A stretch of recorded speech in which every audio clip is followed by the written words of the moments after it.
محسوس ہونے لگی تھی۔ میاں بیوی والا رشتہ تو کہیں کاغذوں میں ہی لکھا تھا، اسی لمحے تو یوں لگا کہ جیسے کسی انجان مرد کے سامنے اتنی بے تکلفی سے بیٹھی ہے۔ اس کے پیشانی سے پسینہ پھوٹ پڑا تھا، بے جان ہوتے ہاتھ کو بمشکل چھڑاتی اٹھ کھڑی ہوئی تھی۔ وہ بھی اس کے مقابل کھڑا ہو گیا۔ صبا کا دل ہاتھوں پیروں میں دھڑکنے لگا۔ اس نے بڑی شدت سے خود کو دوبارہ کچھ دیر پہلے والی کیفیت کا شکار ہوتے محسوس کیا تھا۔ پرتوش چہرہ، لرزتی پلکیں۔ آئندہ احتیاط کیجیے گا، آپ کا رویہ خصوصاً زالے کے ساتھ، آپ کا رویہ مجھے بالکل بھی پسند نہیں۔ آپ کو پتا ہے وہ میرے لیے کتنی خاص ہے۔ ایک جھٹکے سے وہ کسی طلسم سے آزاد ہوئی تھی۔ زالے افریدی، اس کے دل میں کانٹا سا چبھا تھا۔ تمام نرم گرم جذبات بھاپ کی طرح تحلیل ہو گئے تھے۔ تلخی کہیں بہت اندر سے امڈی تھی۔ سمجھوتے میں بہت کچھ انچاہا بھی برداشت کرنا پڑتا ہے، یہ آپ ہی نے مجھے سکھایا۔ اگر میں برداشت کر سکتی ہوں تو آپ بھی عادت ڈال لیں۔ ناشتے کی میز پر ماما آپ کا انتظار کر رہی ہیں، آ جائیے۔ تڑک کر کہتی وہ آخر میں اپنی ذمہ داری نبھاتی مڑ گئی تھی۔ نوفل چہرہ موڑے اسے دروازے سے باہر نکلتے دیکھتا رہا۔ وہ تیار ہو کر ناشتے کی میز پر آیا تو صالح بیگم ناشتے سے فراغت کے بعد ناک پر اینک جمائے اخبار کے مطالعے میں مصروف تھیں۔ انہیں سلام کرتا وہ کرسی گھسیٹ کر بیٹھا تو انہوں نے بہت خوش دلی سے اس کے سلام کا جواب دیا۔ صبا کو آواز دی تو وہ کچن میں سے اس کے ناشتے کی ٹرے لیے برآمد ہوئی تھی۔ آج تم بھی پراٹھا کھا کر دیکھو نوفل، صبا بہت اچھے پراٹھے بناتی ہے۔ صالح بیگم کے مشورے پر وہ زیر لب مسکراتے سلائس پر جیم کی ہلکی سی تہ لگانے لگا تھا، جیسے اس موقع کو غنیمت جان کر ان کی طرف متوجہ ہوتے بولا، ان دنوں میں کیلوریز اور فیٹس کو نظر انداز کر رہا ہوں۔ دراصل زالے نے مجھے ایک بہت اچھے ایڈ میں ماڈلنگ کی آفر کی ہے۔ صبا نے گرم چائے کا کپ ہونٹوں سے لگا لیا تھا۔ آج یہ میدان بھی سر ہو ہی جائے تو بہتر ہے۔ کیا تم ماڈلنگ کرو گے؟ صالح بیگم حیران ہوئی تھی۔ جیم لگا سلائس منہ کی طرف لے جاتے ہاتھ رک کر اس نے بھووں کو خفیف سی جنبش دے کر استفہامی انداز میں اس کی طرف ہونٹوں پر بڑی دلکش سی مسکراہٹ پھیلا کر دیکھا۔ میں اس سوال کو مائنڈ بھی کر سکتا ہوں ماما جانی، میں اس کے تمام ماڈل سے زیادہ ہینڈسم ہوں۔ ماشاء اللہ، صالح بیگم نے فوراً کہا، پھر بولی، تم کہاں ٹی وی فلموں کے چکر میں پڑ رہے ہو نوفل؟ ویسے تو تمہارے پاس ٹائم نہیں ہوتا، اب اتنے فارغ ہو کے۔ فارغ کہاں ہوں ماما، اور پھر یہ سب میں اپنی مرضی سے تھوڑی کر رہا ہوں، یہ تو اس نے مجھے پھنسا دیا ہے۔ یوں سمجھیے کہ کرٹسی نبھا رہا ہوں۔ وہ ان کی بات کاٹ کر بولا تو انہوں نے پوچھا، تم بتاؤ صبا، تم سے پوچھا اس نے؟ بری طرح چونکی۔ جی، کس بارے میں؟ یہی ماڈلنگ کے سلسلے میں۔ صبا نے ایک نظر ناشتہ کرتے مگن سے نوفل پر ڈالی۔ اس کے ہمیشہ کی طرح پرسکون چہرے نے صبا کو سخت غصہ دلا دیا تھا۔ اسے کانٹوں پر گھسیٹ کر وہ خود کس قدر سکون سے تھا۔ جی نہیں، اس نے آہستہ آواز میں کہا تو نوفل کو کچھ ایسی خاص بات محسوس نہ ہوئی، مگر اس نے جو 2 جملے ادا کیے انہوں نے نوفل کو حیرت کا جھٹکا لگا دیا تھا۔ اگر یہ مجھ سے پوچھتے بھی تو کبھی بھی اجازت نہیں دیتی، کیونکہ مجھے یہ شعبہ بالکل بھی پسند نہیں۔ صالح بیگم نے متاسفانہ نظروں سے نوفل کو دیکھا۔ بہت بری بات ہے نوفل، تمہیں کم از کم صبا سے ڈسکس تو کرنا چاہیے تھا۔ ممی، میرے نزدیک تو اس فیلڈ میں کوئی برائی نہیں، کم از کم مردوں کے لیے۔ ابتدائی جھٹکے کے بعد وہ اب سنجیدگی سے کہہ رہا تھا۔ یقیناً صبا کا شکوہ اسے پسند نہیں آیا تھا، اور یہ بات سن کر صبا کو بہت اطمینان حاصل ہوا تھا۔ اچھا ہے نا، میں جس آگ میں جل رہی ہوں اس کی تھوڑی سی آنچ آپ تک بھی تو پہنچے نوفل۔ اب اطمینان سے چائے کے گھونٹ پہ رہی تھی۔ بہرحال شوق یا کرٹسی نبھانے کے لیے ایک ہی ایڈ کافی ہے، وہ بھی اس لیے کہ اب تم زالے سے وعدہ لے چکے ہو، مگر آئندہ کے لیے ہر کام تم دونوں کے باہمی فیصلے سے ہونا چاہیے، صالح بیگم قطعیت سے کہہ رہی تھیں۔ السلام علیکم، نگین نے آ کر کرسی گھسیٹتے ان کی بات کو آگے بڑھایا تھا۔ بالکل صحیح کہہ رہی ہیں امی، میں نے بھی ان سے یہی کہا ہے، اگر صبا کو یہ پسند نہیں تو کیا ضرورت ہے اس چکر میں پڑنے کی؟ آپ لوگ بھی حد کرتے ہیں، میں کون سا دنیا سے الگ کام کرنے والا ہوں کہ اس کے صلاح مشورے کی ضرورت پڑ رہی ہے؟ مردوں کو ان کاموں کے لیے اجازت ضروری نہیں ہوتی۔ نوفل نے ناشتے سے ہاتھ کھینچ لیا تھا اور اب وہ بہت سنجیدگی سے کہہ رہا تھا، شوہروں کو ضرورت ہوتی ہے اجازت لینے کی۔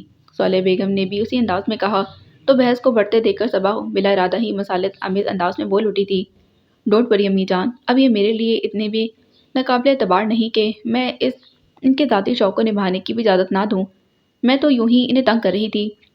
لو جی، اسے کہتے ہیں جن پر تکیہ تھا وہی پتے ہوا دینے لگے۔ نگین نے ٹھنڈی سانس لی تھی۔ صالح بیگم پرسوچ نظروں سے اسے دیکھ رہی تھی۔ وہ نوفل کی طرف متوجہ ہوئی جو ہاتھ پر ہاتھ رکھ کے بیٹھا تھا۔ آپ کے لیے چائے نکالوں؟ ہاں، کسی سوچ سے چونکتے ہوئے اس نے اس بات میں سر ہلایا تو اس کے لیے گرم چائے لانے کے لیے اٹھ گئی تھی۔ پھر نگین سے پوچھا، تم ناشتے میں کیا لوگی؟ وہی جو میر ہاؤس میں چلتا ہے، وہ بے ساختہ مسکرا کر بولی تو صبا بھی مسکرا دی تھی جب صالح بیگم کو بتا کر حیران کر رہی تھی۔ وہاں سبھی ناشتے میں پراٹھا کھاتے ہیں، سالن یا انڈے کے ساتھ، اور حیرت کی بات تو یہ ہے کہ سبھی ماشاءاللہ سے اتنے فٹ اور سمارٹ ہیں۔ تم اس غلط فہمی میں مت رہنا کہ تم بھی پراٹھے کھا کر انہی کی طرح فٹ اور سمارٹ رہو گی۔ ایک بار چربی کی تہیں چڑھ گئی نا تم پر تو پھر سمارٹنس خواب بن کر رہ جائے گی۔ نوفل اسے ڈرا رہا تھا۔ نوری کے ہاتھ چائے بھجوا کر وہ نگین کے لیے پراٹھا بنانے لگی۔ کیا بات ہے نوفل، میں دیکھ رہی ہوں کہ تم گھر کو خصوصاً صبا کو بالکل بھی ٹائم نہیں دے رہے۔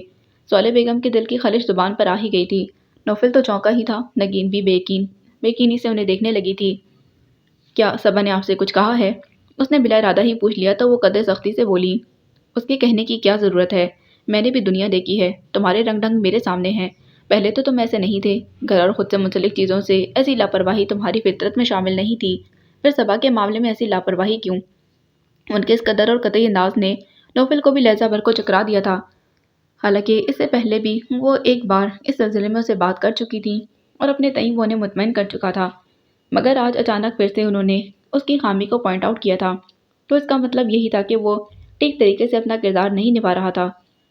نگین کا دل دھک سے رہ گیا۔ اس نے بے ساختہ نوفل کی طرف دیکھا جو خود بھی قدرے حیرت سے صالح بیگم کی طرف متوجہ تھا، پھر بہت سنجیدگی سے بولا، امی میں نے نوٹ کیا ہے آپ صبا کو لے کر کافی پوزیسو ہو رہی ہیں۔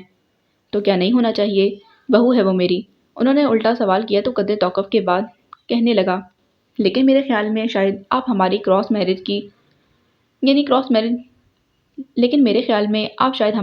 میرج کو سر پر سوار کر رہی ہیں، اس لیے اتنی باریکیوں پر پڑ رہی ہیں۔ نگین نے بھی یہ خود کو ہلکا پھلکا ہوتے محسوس کیا، مگر صالح بیگم اتنی جلدی مطمئن نہیں ہو سکتی تھی۔ قطعیت بھرے لہجے میں بولی، بہرحال میں صرف اور صرف صبا کو خوش اور مطمئن دیکھنا چاہتی ہوں۔ اس سلسلے میں اگر تم سے ذرا بھی کوتاہی ہوئی تو فوراً گرفت کروں گی، یہ خیال کیے بغیر کہ تم میرے بیٹے ہو۔ آپ کا حکم سر پر، میری کیا مجال کہ اپنی لاڈلی بہو کو ٹیڑھی نظر سے بھی دیکھوں، اور پھر اس سے آپ سے زیادہ اس شادی میں انٹرسٹڈ تھا، پھر بھی پتہ نہیں آپ کو اتنے سارے وہم کیوں ستا رہے ہیں۔ بہت چہیتی بیوی ہے وہ میری۔ اب کی بار مسکراتے بولا تو نگین کے لیے پراٹھا بنا کر لاتی صبا کے دل میں ایک ٹیس سی اٹھی تھی۔ اس کے انٹرسٹ کا صبا سے بڑھ کر اور کون اندازہ لگا سکتا تھا؟ ہر وقت طنز کے تیر چلانا، اسے اس کی حیثیت یاد دلاتے رہنا، محض اپنی بہن کی خوشی کے لیے وہ اسے اپنے پاس گروی رکھے ہوئے تھا۔ اس کے دل پر منو بوجھ آنے لگا تھا۔ ایسی زندگی تو کبھی اس نے خواب میں بھی نہیں سوچی تھی۔ جھوٹ، دھوکہ دہی، فریب۔